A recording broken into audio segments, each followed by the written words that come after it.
السلام عليكم ورحمة الله وبركاته، وأهلا بكم في هذه الحلقة.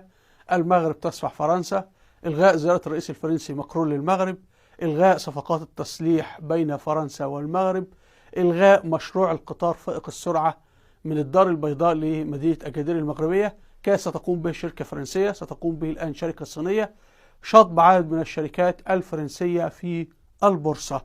كلها أخبار سارة وجميلة، وبإذن الله إن شاء الله نسمع الخبر الجميل والمفرح تماما، وهو إلغاء تدريس اللغة الفرنسية في المغرب تماما بإذن الله إن شاء الله. وبإذن الله إن شاء الله المشروع أيضا يستمر في الجزائر. هناك صراع فرنسي مغربي، وهناك صراع فرنسي أمريكي. أمريكا وفرنسا الآن يتحاربان في أفريقيا، وأمريكا بتساند الدول، بتساند المغرب، بتساند مالي، بتساند كل الدول التي تريد طرد فرنسا، واحنا مستفيدين من هذا الصراع. فأهلا وسهلا بهذا الصراع، ونحن مستفيدين. احنا بنبحث عن مصالحنا ودورنا، نحن انتهازيون. لما هم يعملوا انتهازية يقول لك ايه؟ نحن أذكياء ونحن ننتهز الفرص. لما تيجي تعملها انت يقول لك انت انتفاعي. احنا انتفاعيون وانتهازيون يا اخوي.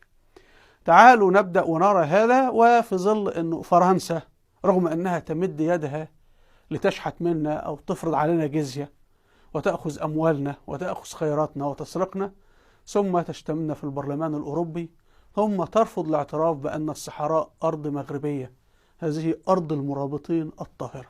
تعالوا نبدأ ونرى. نبدأ من قناة الحرة الأمريكية. المغرب وفرنسا إلغاء اجتماعات مقررة وغموض بشأن زيارة ماكرون. كل مرة ماكرون يحاول يقوم بزيارة للمغرب الموعد يؤجل، والآن الموعد ألغي إلى أجل غير مسمى. كما سنقرأ في تفاصيل الأخبار، ماكرون كان سيذهب لتوقيع صفقات لشراء الأسلحة، المغرب تدفع جزية ومشروعات للشركات الفرنسية.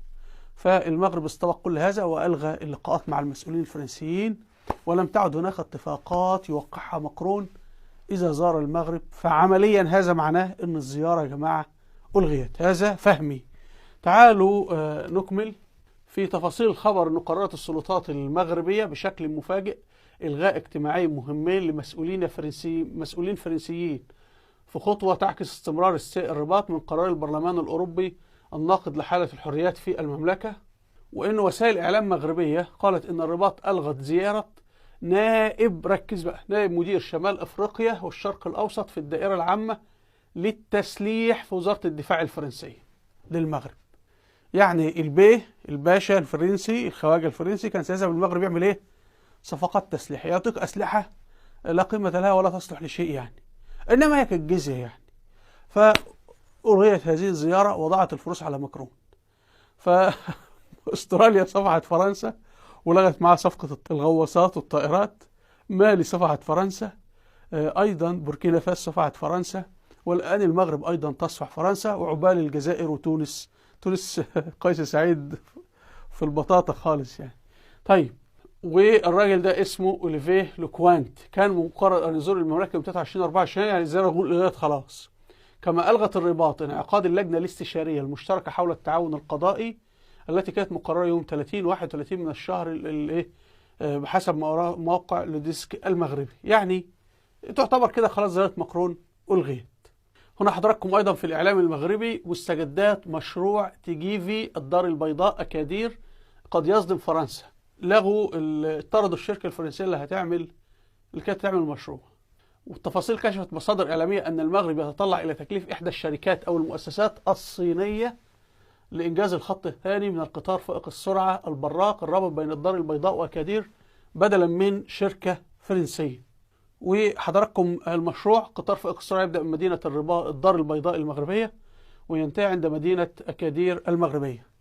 فالآن المغرب لغى المفاوضات مع شركة فرنسية، والآن المفاوضات تدور مع شركة صينية، وهذا جيد. لماذا؟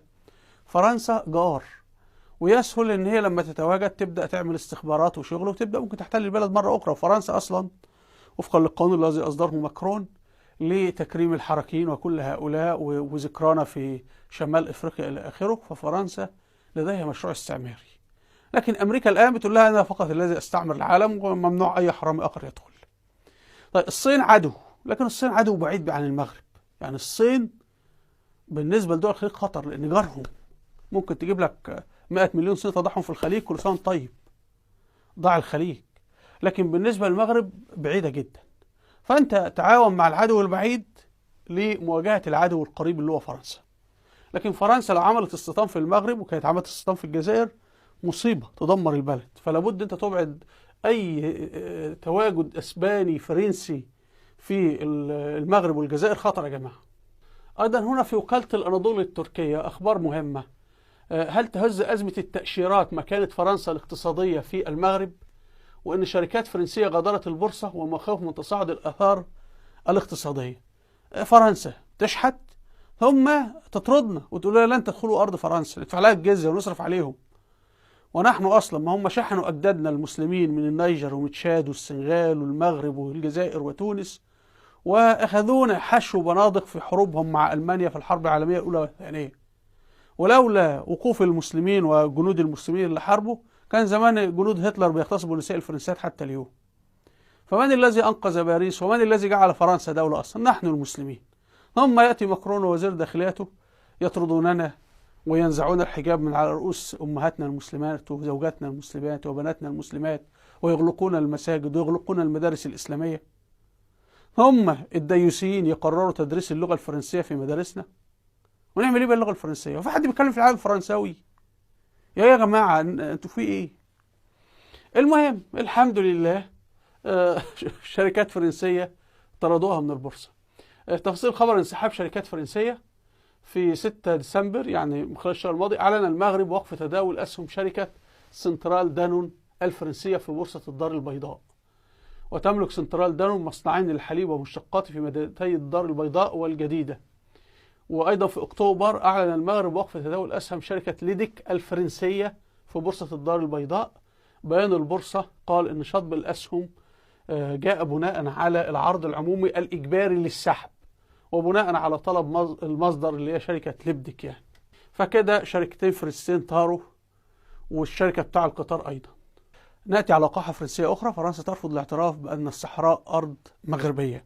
وطبعا من يرفض أن الاعتراف بأن الصحراء أرض مغربية هو خائن للإسلام والمسلمين، لأنه يعمل على تقسيم بلد مسلم. الأغرب أن فرنسا لا تقبل منها هذا الموقف تفعله، بل فرنسا استصدرت من البرلمان الأوروبي قرار ضد المغرب أن المغرب ليس فيها حريات والمغرب ليس فيها كذا. المهم طبعا اشتبه في المغرب في الآخر يعني. وحزب ماكرون في البرلمان الأوروبي، حزب الرئيس الفرنسي ماكرون، صوت ضد المغرب، يعني يشتمنا وجاي يشحت مننا. فهنا حضراتكم في موقع الإكسبريس الفرنسي ترجمة جوجل فرنسا المغرب، هذا هو قرار البرلمان الأوروبي الذي أحيا التوتر بين البلدين، وإن الرباط غاضبة منذ أن اعتمد البرلمان الأوروبي قرار يعبر عن قلقه من تدهور حرية الصحافة في المغرب. والمغرب تتهم باريس بأنها دبرت حملة مناهضة للمغرب في بروكسل عاصمة الاتحاد الأوروبي. في تفاصيل الخبر أنه المتهم الرئيسي من قبل الرباط أو المغرب هي فرنسا، القوى الاستعمارية السابقة، متهمة بأنها دبرت حملة مناهضة للمغرب في بروكسل. طبعا يا جماعة الاتحاد الأوروبي بالأساس هو فرنسا وألمانيا وبعدهم إيطاليا. أسبانيا يعني بتصلح أمورها مع المغرب بعض الشيء. ففرنسا كان ممكن ترفض، أو النواب الفرنسيين يرفضون أن هم يصوتوا ضد المغرب، لكن النواب الفرنسيين صوتوا ضد المغرب لأنه بلد مسلم. وحزب ماكرون نفسه صوت ضد المغرب. الأكثر أنه فرنسا أيضا ترفض حتى الآن الاعتراف بأن الصحراء أرض مغربية.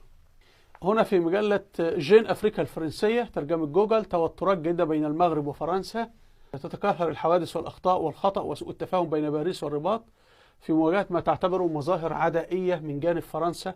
لم تعد السلطات المغربية تخفي أن العودة إلى الوضع الطبيعي ستكون صعبة الحمد لله. هنا في موقع إكسبريس المغربي الممول من الإمارات، الخارجية الفرنسية تتمسك بالموقف الضبابي من قضية الصحراء المغربية. انتوا جايين تشحتوا فلوسنا وفي الآخر رافضين تعترفوا بالصحراء. يعني هو لما بيقتل له جندي فرنسي بيقول لك طلع بيان إدانة ان انت بتدين وتشجب قتل جندي فرنسي. طب لما بيقتل جندي مغربي في الصحراء المغربية، لا، فرنسا بتقول هذا حق الميليشيات الشيوعية البوليساريو المستأجرة من اسبانيا وكوبا وغيرها، من حقهم ان هم يقسموا المغرب ويقتلوا الجنود المغاربة عادي جدا. انت مسلم دمك رخيص عند فرنسا، مالكش قيمة اصلا. هنا في قناة روسيا اليوم